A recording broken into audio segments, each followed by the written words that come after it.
예. 친구 여러분들, 반갑습니다. 예. 오늘은 제가 지난 우리 인류 역사상 한 2500년 되는 그 역사 속에 많은 사람들이 시도했던 신존재 논증에 대해서 아주 수박 표면에 있는 이슬할기 정도의 가벼운 그 마음가짐으로 몇 개만 소개를 해보도록 하겠습니다. 괜찮습니까? 예. 네, 네, 질문은 이렇게 시작합니다. 신이 있다는 걸 어떻게 알 수 있죠? 자, 여러분, 자유롭게 한번 뭐 말씀해 보시죠. 신이 있는 걸 어떻게 합니까? 사람이 가지고 있는 논리나 과학으로 증명되지 않는 것을 보고 신이 있다는 것을 믿게 된다고 저는 생각합니다. 과거를 증명할 수 없는 것을 보고 신이 있다고 느끼십니까? 네. 네, 어, 예, 뭐 그렇습니다. 예, 두어 뭐 선생님 뭐 한마디 하시겠습니까? 네, 저는 신이 보이지 않지만 신의 이런 행하는 것, 이런 것들을 통해서 이제 신을 이제 알 수 있다고 생각합니다. 네. 그래서 모든 인간은 지금 이렇게 말하는 것처럼 각자 개인의 이유로 신이 있다 혹은 없다라고 나름의 결론을 가지고 살아갑니다. 어, 하지만 우리가 지금 살고 있는 이 물질 세계에서 감각할 수 없는 것은 증명할 수가 없어요. 그죠? 우리가 말하는 과학의 영역은 이제 대부분 실험에서 증명을 가능을 해야 그것을 우리가 법칙이라고 부르잖아요. 근데 우리가 어떻게 감히 인간을 초월한 존재라는 신의 개념을 증명할 수 있어요? 그건 성립할 수 없어요. 반대로 신이 없다는 걸 증명하는 것도 불가능하죠. 그죠? 우리 영역 밖이라는 거죠. 하지만 아까 이제 몇몇 선생님들이 말했듯이 추론을 하는 사람들이 있다는 거예요. 신이 있는 것 같다. 그렇게 보여진다. 이제 그런 방식으로 접근하는 어, 이제 증명하는 방식 혹은 논증하는 방식들이 있어요. 지금 이제 제가 봤던 이제 이 컨텐츠에서는 한 10가지를 제시를 하는데 이거를 다 하나씩 커버를 하면 좀 졸리겠죠? 네. 그래서 이 중에서 제가 한 6가지를 한번 표현해 보겠습니다. 첫 번째입니다. 파스칼의 내기라는 논증법이에요. 한번 나랑 내기를 해봅시다. 만약에 내가 말하는 것처럼 신이 존재한다. 그럴 경우 믿었을 때 천국, 믿지 않으면 지옥. 맞아요? 예수, 천국, 불신, 지옥. 근데 만약에 너의 말처럼 신이 존재하지 않아. 그랬을 때 믿는 사람은 어떤 손해를 볼까요? 우리가 이 세상을 살면서 뭔가 교회에 헌금했던 돈이 아까울 수도 있고 함께 내가 투자했던 예배에 드린 시간이 아까울 수도 있어요. 그죠? 근데 만약에 어, 신이 존재하지 않는데 믿지 않았어. 그랬을 때 뭐 남는 건 없잖아요. 그 사람 입장에서. 맞아요? 네, 그러니까 지금 우리의 이제 스탠스가 믿는다, 믿지 않는다라는 이 두 개의 행을 봤을 때 내가 만약에 믿었을 때 신이 존재하면 천국이란 어마어마한 보상이 있고 만약에 신이 존재하지 않았을 경우 내가 뭐 얻게 될 손실은 굉장히 미미하잖아요. 반대로 두 번째 행에서 믿지 않는 사람 입장에서는 뭐 신이 존재하지 않으면 그냥 본전이죠. 자기 삶을 그냥 산 거니까. 근데 만약에 존재했다면 지옥이라는 어마어마한 이제 큰 손해를 입게 된다는 거죠. 그래서 파스칼은 이렇게 내기를 하자 그래. 그죠? 어차피 내가 그렇게 손해보지 않는다면 믿는 게 계산적으로 이득이다. 이해되십니까? 믿는 게 계산적으로 이득이야. 믿지 않았을 때 내가 받아들일 50% 50%의 확률로 큰 손실을 얻게 될 바에는 50대 50의 확률로 훨씬 더 큰 이득을 볼 수 있는 믿는다를 선택하는 게 더 합리적인 예? 내기라고 이제 말을 합니다. 어떻습니까? 너무 단순한 논리입니까? 제가 예전에 부산에서 대학생활 하면서 그때 당시 성문형이라고 있었어요. 이제 그 행사를 하면서 새로운 이제 친구들한테 이제 복음을 전하는데 안 받아들이니까 어 이제 보험이라는 논리를 말하는 거예요. 아니 자동차 뭐 타고 다닐 때 사고 날 걸 믿어서 보험 드나? 사고 날지도 모르니까 보험 미리 들어놓는 거지 하면서 아니 복음도 그냥 보험처럼 미리 사다 놓으면 뭐 손해 볼 것도 없는데 말이야. 이런 식으로 논리를 전개했는데 이게 바로 파스칼의 내기라는 접근 방식이에요. 하지만 반론이 굉장히 많습니다. 그렇다면 다른 종교들도 똑같은 말 할 거라는 거죠. 맞아요? 이슬람에서도 힌두교에서도 다 같은 방식으로 접근하면 이거는 쉽게 이제 반박 가능한 접근법이라고 할 수 있겠습니다. 넘어가겠습니다. 두 번째, 최고의 존재는 존재해야만 한다. 이거는 존재론적 논증이라 그래요. 이것도 한 1000년 전에 아퀴나스라는 사람이 이제 어, 안셀무스라는 사람이 처음 이게 제안을 했던 방식이에요. 3단 논법인데 신은 생각할 수 있는 가장 위대한 존재다. 우리가 상상할 수 있는 가장 큰 존재를 한번 상상해 보자는 거예요.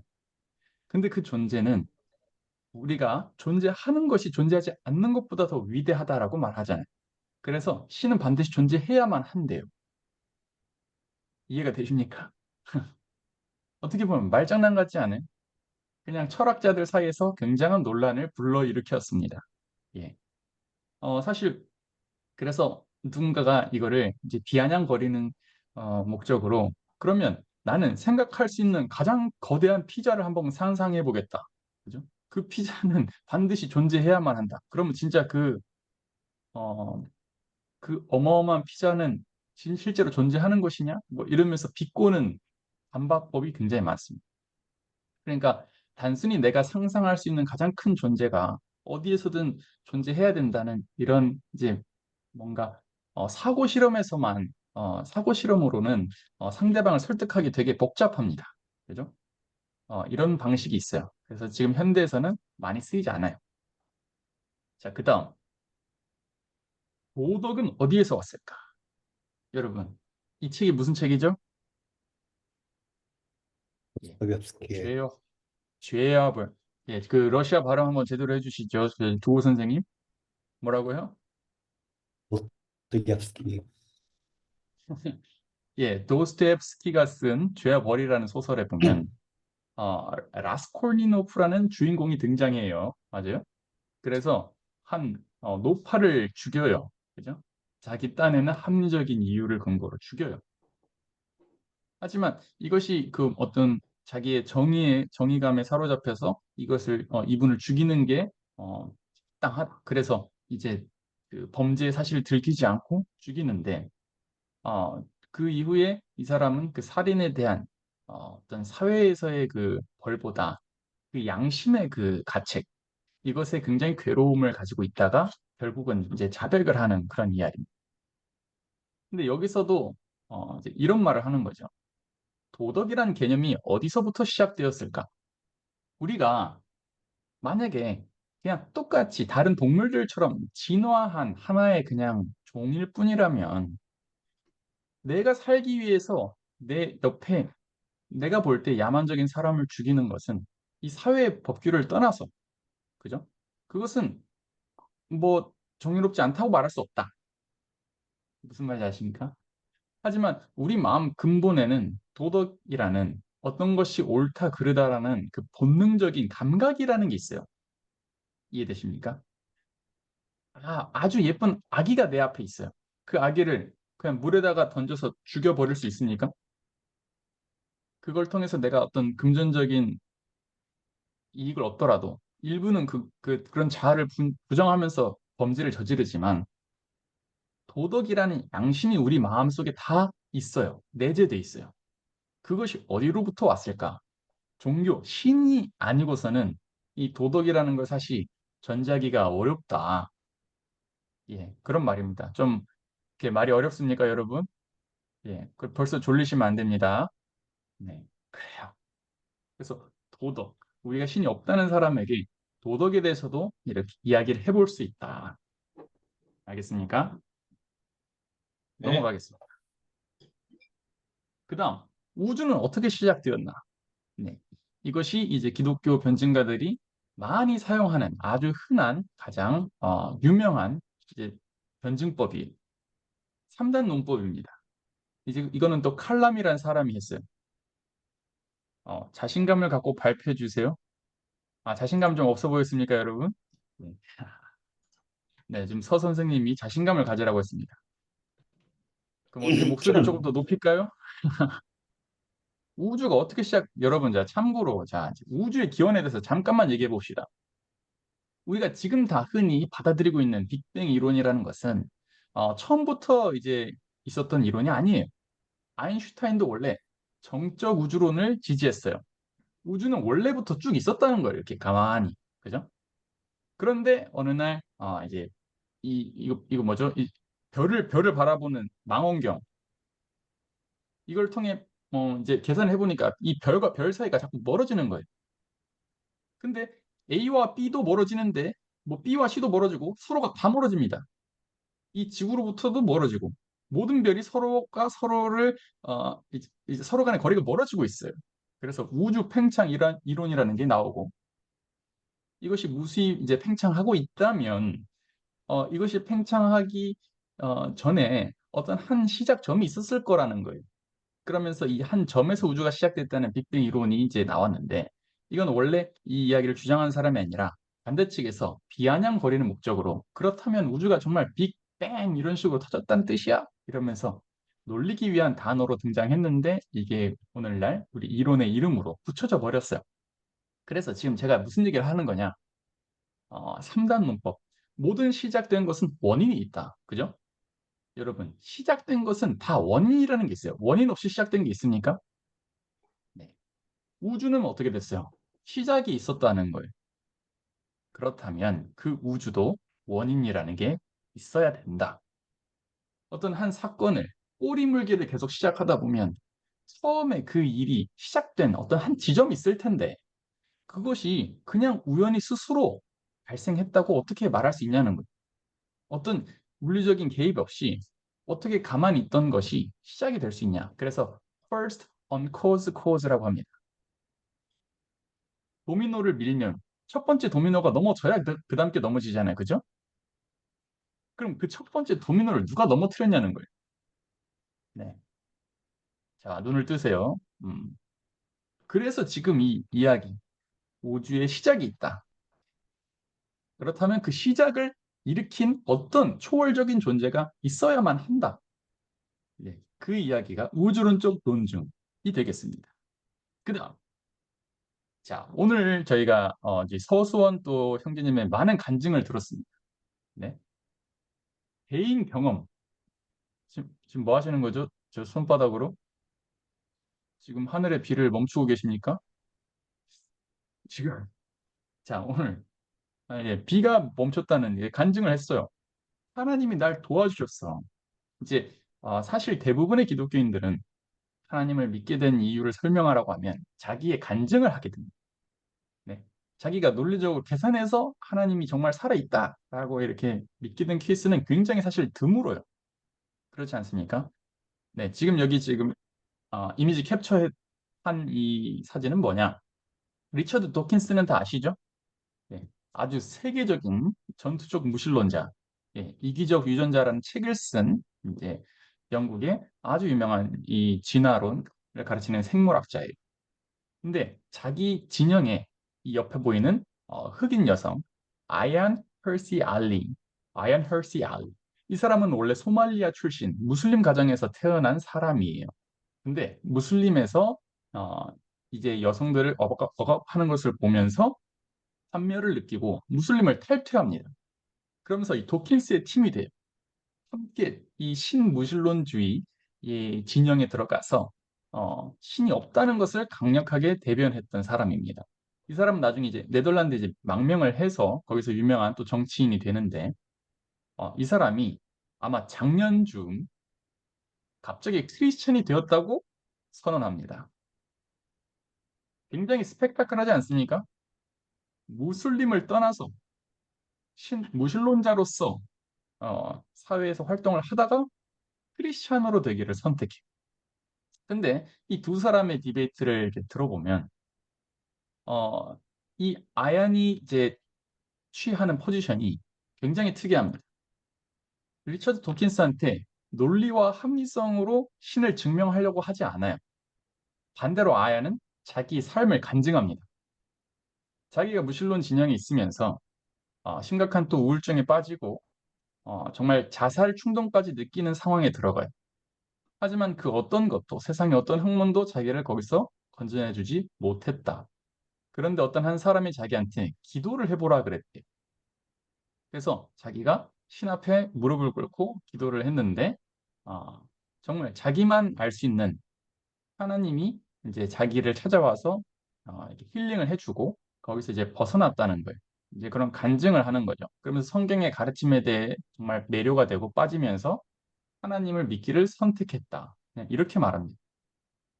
아얀의 간증 속에는 하나님이 정말 살아있는 사람들이 납득할 만한 모두가 납득할 만한 어떤 증명이나 뭐 증거를 되지 않아요. 이 사람도 충분히 그런 방식으로 생각하고 사고했던 사람임에도 불구하고 가장 강력한 이제 무기는 자기 삶의 간증이라는 거죠. 그죠? 내가 느꼈다는 거예요. 하나님이 내 삶에 일을 했다는 걸 느꼈다는 거예요. 이제 그것이 비단 상대방, 듣는 청자에게는 큰 어필이 안 될 수 있겠으나 이제 본인 입장에서 하나님을 믿게 된 그런 가장 강력한 계기가 될 수 있다. 그래서 자기의 경험을 바탕으로 하나님을 믿기로 선택했다고 표현합니다. 그래서 하나님을 믿기로 선택한 사람이 보이는 세계가 있다. C.S. 루이스도 이제 이런 말을 비슷한 말을 하는데 어, 예, 그런 말을 합니다. 넘어가겠습니다. 네, 지금 여러분 정지 화면 아니죠? 네. 이제 거의 다 끝났어요. 네, 그다음 목적이 있는 것 같지 않아? 자, 이런 질문을 하는 겁니다. 이제 유명한 이제 논리로 시계를 보면 정교하게 디자인이 돼 있잖아요. 시계를 보고 우연히 생겼다고 말하는 것은 굉장히 비합리적입니다. 그렇죠? 그런 것처럼 이렇게 복잡한 기계를 보고 디자이너가 있을 거야라고 추론하는 것처럼 우리가 우주를 볼 때, 또 이 만물을 볼 때, 복잡한 세포 체계를 볼 때 이것이 그냥 목적 없이 있는 게 아니라 어떤 목적이 있는 것 같지 않아? 굉장히 정교하게 디자인된 것 같으니까 반드시 그 뒤에는 디자이너가 있는 것 같지 않아? 그죠? 프로그램드 된 것 같으니까 프로그래머가 있는 것 같지 않아? 라고 접근하는 방식이에요. 자, 이거를 얘기할 때는 다양한 이제 우리가 우주에서 존재하는 이제 아주 복잡한 그런 우주의 체계, 뭐 자연만물의 체계를 얘기하기도 하고 또 다른 이제 방식으로 여기랑 비슷하게 또 수학 논증법이 있는데 수학에서도 정말 신기할 정도로 우연히 맞아떨어지는 그런 다양한 법칙과 함수들이 있어요. 이걸 보면서 이건 반드시 누군가 디자인한 거야라고 목적이 있을 거야라고 추론하는 것이 목적론적 논증이 되겠습니다. 그래서 오늘 이제 제가 6가지를 이제 얘기를 했습니다. 코스몰로지컬 아까 우주론적 논증이 있었고, 모럴 도덕적 논증, 텔레로로지컬 이게 뭐였죠? 목적론적 논증, 온톨로지컬 존재론적 논증, 그다음 마인드 오늘 이제 그냥 건너뛰었는데 우리 마인드 우리의 의식 속에서도 하나님을 인지하는 동물은 인간밖에 없어요. 그래서 이 의식을 통해서 증명하려는 노력, 또 personal experience 자기 개인의 경험, 또 파스칼의 내기 믿는 게 안 믿는 것보다 낫다. 또 트랜센덴터 초월적인 우리가 이 논리와 이제 진리를 추구하고 이 자연이 이제 어떤 법칙이 있는 것처럼 보이는 이 모든 이 내용을 봤을 때는 신이 없으면 설명이 안 된다. 그 초월적인 접근법. 그다음에 수학을 통해서 증명하려는 방법, 에비덴털. 이제 증거 기반으로 설명하려는 예를 들어 뭐 성경에서 뭐 예수님이 살았던 그 시대에 이제 있었던 어떤 증거물들을 가지고 이 성경은 정말 사실이다 이런 방식으로 증명하려는 시도가 있습니다. 여러분들은 어떤 방식이 어필이 된다고 생각하십니까? 저희가 이제 전에 양천에서 뮤지컬 할 때 이런 노래를 한번 불렀어요. 보이진 않지만 볼 수 있고 만질 순 없지만 느낄 수 있죠. 이런 노래가 있었음. 네. 되게 비이성적이라고 생각할 수 있어요. 하지만 인간에게는 다 어, 느낄 수 있는 하나님을 느낄 수 있는 그 영성이라는 것이 존재합니다. 여기 로마서 1장 20, 1장 20, 1장 20절을 보면 자꾸 이제 오늘 입이 꼬이네요. 네. 보이지 아니하는 것들, 안 보이는 것들 있잖아요. 그죠? 안 보이는 것들이 있다는 거예요. 창세부터. 근데 그게 만물에 분명히 보인대요. 이게 무슨 말이에요? 보이지 않는 것이 만물에 분명히 보인다. 우리가 보는 것들을 가만히 이제 놓고 생각을 하다 보면 그 뒤에 보이지 않는 것들을 느낄 수 있다는 겁니다. 맞습니까? 현대 사회에서는 사람들이 각자 자기 삶에 취해서 너무 바쁘게 살아가다 보니까 이런 철학적인 고민을 많이 안 하게 되는데 우리가 사실 진지하게 생각을 이제 더듬어 가다 보면 인간은 다 그 깊숙한 내면 그 한가운데는 반드시 신을 느낄 수밖에 없는 그 감각이라는 것이 있습니다. 그것을 어떤 방식으로 접근하느냐, 그건 우리에게 또 달려 있지만 우리가 이 방식 저 방식 시도를 하다 보면 또 하나님이 또 새로운 이제 설명하는 방식을 우리에게 각각 나름대로 주실 거라고 저는 믿습니다. 예. 어떻게 생각하십니까, 여러분? 네. 질문해도 그러면 됩니다. 일단 오늘 발표는 여기서 일단 끊겠습니다. 괜찮습니까? 네. 그다음에 2부 자 토론 세션으로 넘어가도록 하겠습니다, 여러분. 감사합니다. 질문이 있습니다. 질문이 잠시만. 있습니다.